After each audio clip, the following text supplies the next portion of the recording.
Good morning, good evening, good afternoon. Welcome to another Raid Chat Legends video with numbers.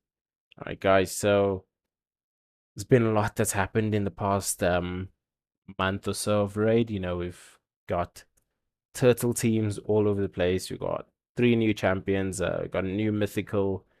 Unfortunately, I've not got access to the test server myself, but I've watched some videos. I've seen how these full turtle teams do. It's insane. If you've got all the turtles, congratulations. You are probably clearing everything in the game right now at the highest level, which is great. But yeah, I've seen the videos on the new mythical. Wrong place. Oh my word, game. No, I do not want to buy anything. Thank you. All right. Sacred Order is she? No, Bannerlords. There we Joan the Luminant. 6 people have her already. And look at these ratings. Very interesting. If you haven't seen her, go ahead and check out some play tests on her. We'll read over a kit now, but I think she's a really cool looking champ. So this is the first form, which is a support form, and let's see what she can do, man. A1 attacks one enemy, heal all allies. Value of the heal is proportional to their resistance and 5% of their max HP. Okay, has 35% chance of applying a buff spread effect, taking one random buff from each ally and placing it on all allies. Okay, buff spread and heal. I feel like a buff spread, even though it's only one random buff, is something that people overlook quite a lot. There's a very strong ability to do buff spreading on your A1. That's pretty good. A2 is a cleanse, right? Increase attack, increase resistance for 3 turns. It's a nice long, and it's a 3-turn cooldown, so it's actually always up. You will always be able to have increased attack, increased resistance going on, which is really good. Yeah, and the turn meter full, which is also exceptionally nice. A3 single target revive. Okay. Unkillable. Okay, makes it but better. Instant turn. Arena. Whenever I see instant turn, arena is my first thought. So yeah, first form as support is not insanely OP. In terms of skills, it's got a passive effect, increase all allies' damage against enemies whose resistance is lower than theirs by 15%. Okay, so you have to have higher resist champs for her passive to take effect. Um, it's possible. You think of maybe someone like a Mortu, someone like a very end game nice, maybe an Emrys could slightly have some resistance. Not a lot of times do you get big nukers with really high resist. And the problem is support champs usually always have higher resistance anyway. So this passive effect is a bit worrying that it's not going to trigger or be as useful going into things like arena sometimes, even dungeons. Sometimes you don't have your nukers built out for dungeon runs with higher resistance than the bosses. So yeah, interesting. Active effect. Whenever an enemy is revived, instantly activates the Faith Restored skill on a random dead ally. If no allies are dead, instantly activates a Symbol of Hope skill instead. If there are multiple champions, blah, blah, blah. Okay, so if someone on the enemy team revives, you revive. If everyone's still up, you're getting extra buffs and turn meter full and cleanse. So very interesting, very nice. All right. To get a second form, an attack form. My. This looks so cool, man. A little halo over there, the floating swords, which I suppose are like wings in a sense. Uh, Obviously, I've not really paid attention to attacks much in this form, but it would have been cool if she does something like, these swords fly out and attack you and then spawn up again. That would have been really cool. But let's see. A1. Attack all enemies. Nice. Attack deals single target damage to each target individually. Bypasses Duchess. Great. Whenever this champion counterattacks, increase the ignore defense effect of the skill by 5%. Stacks up to 25. So deals double damage when counterattacking. Okay, passive effect, nice. So pretty much you want her to counterattack a lot. She just needs to do it 5 times. 5 counterattacks.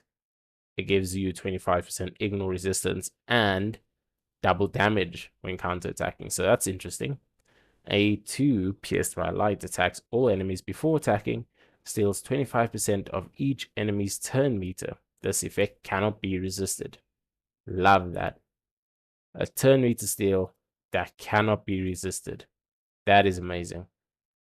The damage inflicted by this skill increases by 35% against enemies whose resistance is lower than this champion's. So what I'm hearing is she needs a ton of resistance, man. Places block damage on her for 2 turns. Okay, so good attack, turn meter steal, damage increase, like kind of passively if you have enough resistance, and block damage. So I mean, you go first form, give her this increased resistance, right? And then go into the second form and use this skill. You're getting a very nice little bit of damage increase. Obviously, it depends on the multipliers, but that could be very useful. A3, Seraphic Swoop, right? Triple hitter ignores shields, block damage, and unkillable. Also ignores 35% of defense against targets whose resistance is lower. So if you're going to use it as a nuker, she's a resistance nuker. Is that usable? 100%. Why? Because it means she can't get debuffed. Right? Think about it this way. You're able to build a nuking champ with resistance. You can avoid arm-on stuns. You can avoid lockouts from champs like Fabian. I mean, obviously, if you're dealing with mythicals, it starts to get a little bit tricky because they've got ignore resistance on some of their skills. But, this could be extremely strong. The target is killed and has lower resistance. Place block revive on them. The target isn't killed, grants an extra turn.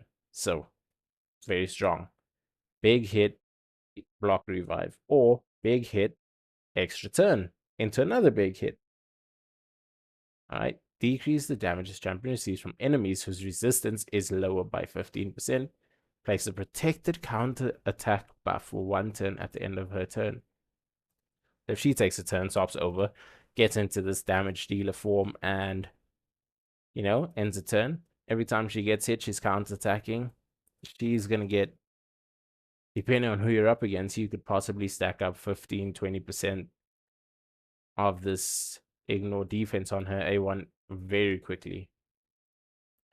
So yeah, very solid champion, man. I think we'll have to wait for more people to get her, more ratings to come in. But like the initial reviews of her may obviously be skewed purely because she's new and fancy, but we'd have to wait maybe about 100 to 300 people get her. You'll start to see changes in a lot of these. And yeah, still a very solid champ though. Looks really nice. All right, the next new champ we got, everybody obviously knows him. Is he an Ogren tribe champ? Kraz the Wall Breaker, yeah. Not going to speak too much on him. We all know what he does. He's all about bombs. 8 people have him. And he's not looking exceptionally great. So, yeah. Is he a fusion worth going for? Probably not. Might be a good skip for most people. The next champ I think was an orc. Yeah. Gaelut, Son of the Pact. 7 people have him. He's got 5s all across the board. He looks cool. He's got a nice shield. Yeah, he looks like the orc from the movies that you don't want to run into. Very terrifying. Let's look at what he does. It's an HP based champ, Void champ, which is perfect. Attacks one enemy before attacking, decreases the duration of all buffs on the target by 1 turn. Oh my gosh. An A1. An A1. All you need is accuracy. Wow, if you are 1 turn Stone Skin, he could technically just drop it. 75% chance of block buffs for 2 turns. Debuff is protected when placed on bosses. Hydra? Wow. You just have him attacking the head of mischief. You're not worrying about buff steals anymore. And spreads. Okay, wow, on an A1, it's 100% chance as well. That's really nice. Wow. All right. A2. A as an attack all enemies, Galen Fury. Has 75%, bookable up to 100% chance of placing stun for 1 turn, and a 60% decreased defense for 2 turns. That's massive. 100% chance of placing stun and decreased defense. Then decreases the turn meters of enemies without a stun by 30%. It's a 3 turn cooldown on this skill. Wow, this is massive. This is very massive. If you just need him to do big damage, I think he could. He also puts out decreased defense, which is very nice going into Hydra, going into pretty much almost every area of the game. Wow, stuns for faction wars. Hard. Yeah, he's really solid. Right? A3. A cleanse. Wow, damage dealer with a cleanse and a heal. Blood of the Pact. Wow, okay. It's a 4 turn cooldown. Shield buff equal to 25% of his max HP. And a Fortify buff. Shield can be increased by 10%. For those of you who've not seen it or who don't have champs that do it, who are not many, there are many champs. I think Corrosa is the one. So it is a new buff that came in around the time she came in. There we go. Fortify reduces any enemy ignore defense effects by 15 or 25. He's got the big Fortify, so it's a 25%. Ooh, that's massive. Damage dealer, HP based, keep you alive. He's a bit slow, 99 speed, but he's got decent resistance, 10 accuracy. That's okay. Decent crit damage, okay. But 23k HP is not too bad, man. 23.4, 1.1 defense is but on the low side, but that's fine. It can definitely be built very tanky. Wow. All right, let's see the passive. For every 10 debuffs this champion's team receives, activates the Blood of the Pack skill. When activated in this way, the buffs placed by the skill are protected. Does not set it on cool. Whoa. Whoa, whoa. Wow. I can see why he's got fives all around. Out of the 3 new champions, Kroz, Joan, and Galen, I would probably want him more than Joan. Don't know if that is weird to say, given that obviously Joan's got a really intense kit, but this guy is insane. I'm just thinking, right? It's 10 debuffs on the entire team. Okay. Hydra poison counts as a debuff. That's let's say 3 per champ. You got 6 champs. You're getting this activated immediately. There's no cooldown. It just activates. So you immediately going and getting shields and fortify and a heal and a cleanse. You would really actually need to use this. Wow, okay. He is amazing and I would love to get him. I did pack my second Void Lego not too long ago during CVC. I just had a couple of void shards. I pulled them to meet target, and we got Khan, the branch breaker. Not an insanely great, amazing champ, but definitely going to be usable for my orc faction in faction wars. So yeah, I'm not mad at it. Could have gotten a better champ, but I'm happy. I'm happy. You know, void champ is void champ. Can't be too mad at that. Um, we did also get a few other champs. We got Sissy Flame Tongue. She's gonna be great going into Hydra. My Spider's already done, so I'm not too worried about that. But Hydra and Faction Wars, she's definitely going to come in handy. And we got more too. Very interesting champ, very old champ. Obviously for me, very power crept at the moment with his kit, but still very usable in go second teams with this secret skill. It's just a straight ignore shield, block damage, and all defense. Block, revive, hit.